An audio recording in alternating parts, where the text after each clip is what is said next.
Pelotas e logo depois no Paysandu, 20 gols em 30 jogos. Realmente um desempenho bem interessante. Está no Casa Pia desde o ano passado, jogando junto com o Pablo Roberto, né, velho conhecido aí do torcedor remista, e aí na temporada passada termina bem, 11 gols, 10 gols somente na Liga em 26 rodadas, então ele chegou lá no meio do ano basicamente, né, tinha começado 3 meses a temporada e ainda assim conseguiu ter um ótimo desempenho. Nesse ano, 3 jogos até aqui, nenhum gol, mas ainda apenas a fase inicial. Não é à toa que ele renovou o contrato que vai até junho do ano que vem, ou seja, quando finaliza, né, a temporada europeia 2025-2026. Acho que é um bom centroavante, ficaria de olho, apesar das passagens não muito boas, né, que teve no Avaí e no CSA, porque mesmo ele tendo 36 anos, do ponto de vista físico, né, ainda está muito bem, inclusive. Vou só deixar um mapa de movimentação dele na última temporada europeia, tá aqui, ó, um centroavante que não fica só lá dentro da pequena área, se movimenta bastante, 26 jogos na Liga, 24 como titular, nota média até que foi boa, né, na Liga de 6.90, pode deixar sua opinião aqui embaixo também nos comentários.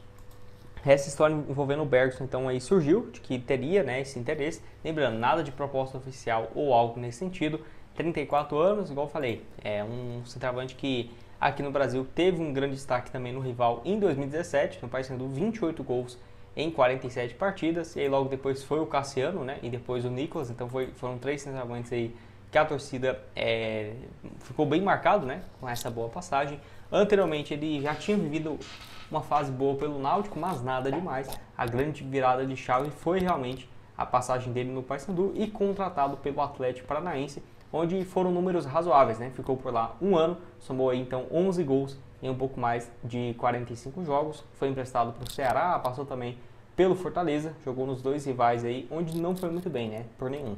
Até que, quando ele assinou em definitivo com o Fortaleza, foi emprestado para o Johor FC, lá da Malásia, e aí começou, né? Uma fase muito boa, não é à toa que ele foi comprado, né? Só 400 mil euros ainda na época, mas marcou 23 gols em 25 jogos, a temporada 21-22, 47 gols em 35 partidas, inclusive foi o jogador brasileiro com mais gols, né, no mundo naquele ano, atrás acho que só do Haaland e do Mbappé, né, em 2021-22, para você ter uma ideia dos números sensacionais que ele tinha. Aí na temporada seguinte, 38 gols em 36 jogos, na outra 27 em 29 jogos, e aí na temporada passada ele sofreu com alguns problemas físicos e só fez 12 jogos, né? Mas ainda assim 17 gols, que é um desempenho realmente sensacional. Não é à toa que ele ficou machucado, né? E quando voltou aqui, ó, no final de abril e tal, ele ainda assim terminou a temporada. Se você pega aqui os últimos 4 jogos da temporada, meu Deus do céu, o que foi isso? Em 4 jogos ele fez 10 gols e 2 assistências. Então assim, realmente tem alguns clubes lá da Malásia bem ruins, né? Ele vai lá e faz 5 gols num jogo, absurdo mesmo. E aí nessa atual temporada foram 4 partidas e 1 gol. Lembrando, desses 4 jogos, 2 como titular e 2 como reserva, né? Então eu não sei se o clube contratou um novo centroavante e agora ele vai ser reserva. Eu acho difícil disso acontecer. Se acontecesse, eu acho que ficaria mais viável, né? Mais possível esse retorno, mas não sei se vai ser o caso. Acho que é só por conta de um início, né, de temporada e cuidado físico mesmo. Não renovou o contrato, vai até o dezembro desse ano, possivelmente o clube ficando de olho, né, como que vai ser esse restante de contrato. Eu acho que é uma boa possibilidade sim, mas para esse meio do ano, a não ser que tenha uma compensação financeira ou algo nesse sentido, para pensar, né, na saída do centroavante brasileiro, que vai para a 6ª temporada consecutiva no futebol da Malásia, né, igual eu falei para vocês, chegando no meio do ano de 2020 e estando lá com contrato até o início de 2026. Pode deixar sua opinião aqui embaixo, se você concorda comigo, discorda. Se lembra, né, do Bergson nessa passagem dele pelo rival, centroavante aí de 1,80 m, bem versátil também, né? Tá aqui o desempenho dele lá no futebol da Malásia, se movimenta bastante, mas é aquele jogador típico mesmo dentro da pequena área. E outra opção também lá do futebol asiático é o Raniel, né? Também lá da Tailândia, é um nome que eu já falei aqui outras vezes para vocês. Acho que pode ser uma boa sim, tanto para esse ano quanto para o ano que vem. O contrato dele, né, foi renovado, lembrando que ele ficou algumas semanas livre porque ainda não tinha chegado a um acordo de renovação lá com o clube tailandês, né, onde vai ter vínculo então até junho do ano que vem. Eu acho que era uma boa oportunidade, estava aí no mercado, vivendo uma boa fase lá na Tailândia, 18 gols em 36 partidas, além também de 5 assistências. É claro, né, a Liga da Tailândia também bem mais fácil e tudo mais, mas ainda assim, pelo menos está vivendo uma boa fase, né, porque o medo é quando o cara vai para um mercado alternativo desse e não vai bem. Aí que você fala, rapaz, aí não compensa não, né? Mas foi diferente o caso dele, porque em 2022 ajudou o Vasco aos trancos e barrancos, né? Subir, não que é fácil, né? Quando um clube grande cai assim para a Série B para ter esse retorno de primeira, igual foi o Vasco, até que foi bom mesmo ficando em quarto lugar, né?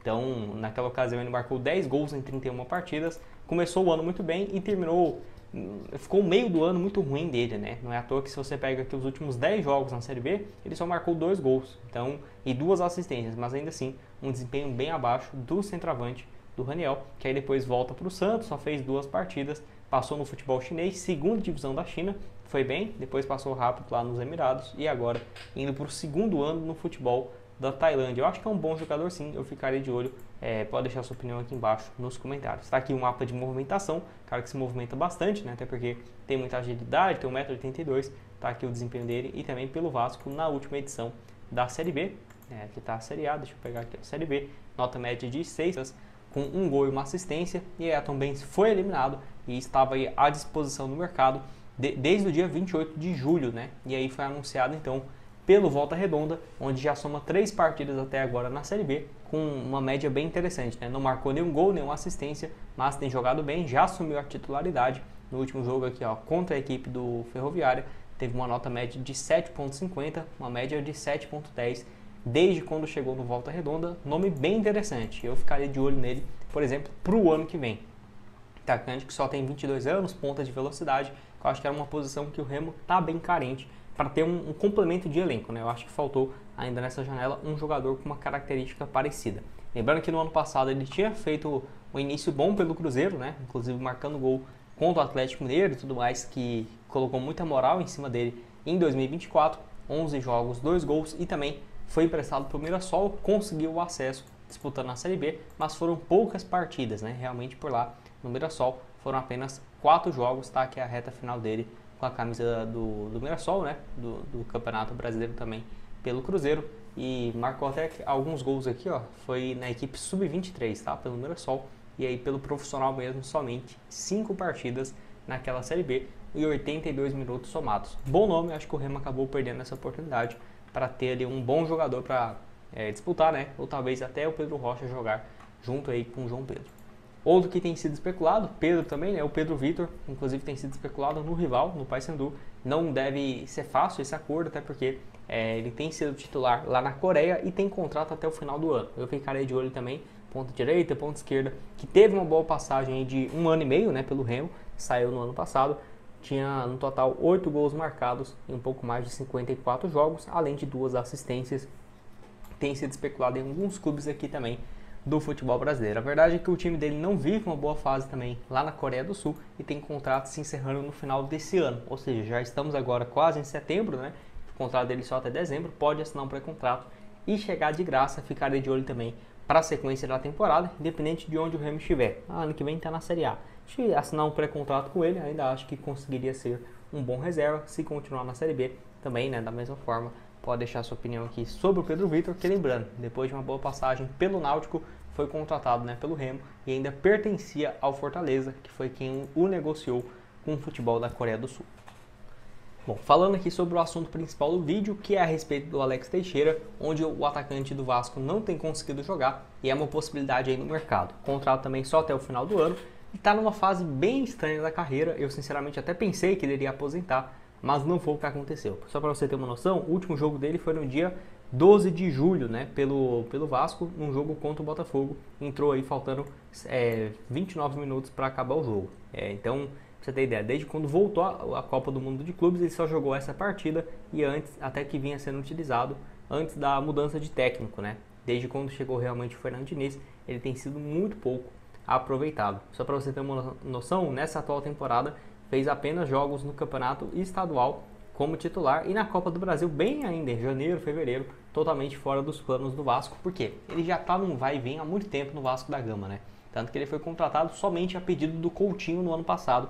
Era uma das exigências contratar um amigo dele, que era o Alex Teixeira, só para você ter uma noção, né? Essa bagunça que que o Vasco também está nesse momento.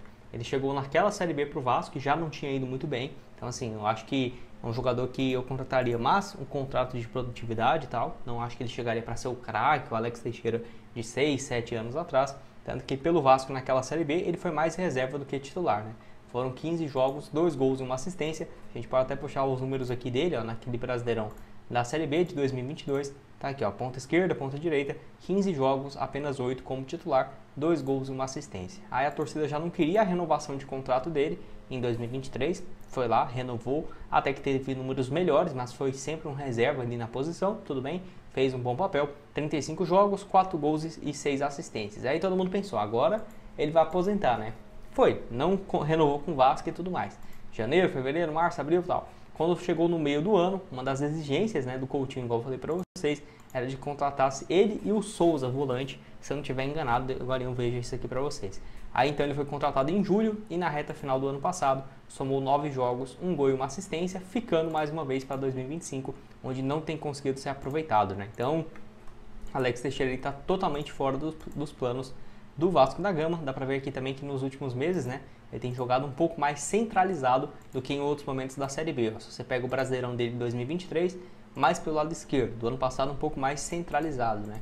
A ponta caindo pelo meio. E nesse ano também, o pouco movimento que dá para ver aqui dele, mas ainda assim muito mais centralizado. Olha se a gente pega o Brasileirão dele da Série B, ponta esquerda. Hoje seria mais um reserva ali para o meio de campo e podendo também cair pelas pontas, né? Então acho que o contrato daqui para o final da Série B, se subir e ele participar de alguns jogos, renova. Se não, fica aí à disposição do mercado. Igual eu falei, não tem mais possibilidade dele ir para um outro time da Série A, então ficaria de olho, porque eu não sei se ele vai querer também ficar no Vasco da Gama daqui até o final do ano sem jogar um jogo, né? Que é o que tem acontecido, se a gente for ver, um jogo só desde quando voltou a Copa do Mundo de Clubes, ele ficou em 10 jogos no banco de reservas e entrou em 1.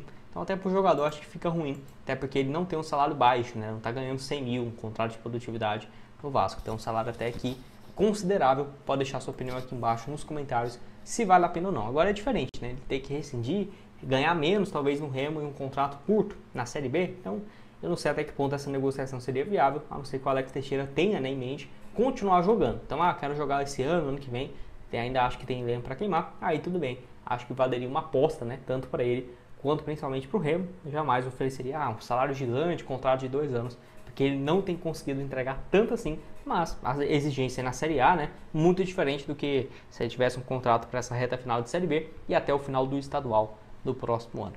E aí tem um outro nome do Vasco também que eu ficaria de olho, que é o Juan Esforza. Mesma situação, só jogou 5 jogos nesse ano, 2 na Série A, ou seja, caberia ainda em outro clube da primeira divisão. E o mais engraçado é que ele foi comprado por mais de 20 milhões de reais em 2024, no início do ano passado, junto ao News Old Boys. Viveu uma fase muito boa, convocado para a seleção de base da Argentina, e aí chega no Vasco, 39 jogos no ano passado, teve até alguns momentos como titular e só 5 nesse ano. Então, talvez se o Remo conseguir convencer, né, o Vasco de que seria uma boa para ele ser emprestado, porque é um clube que está brigando pelo acesso e tal, pode ter sim uma valorização. E outra coisa que eu queria destacar aqui para vocês é de que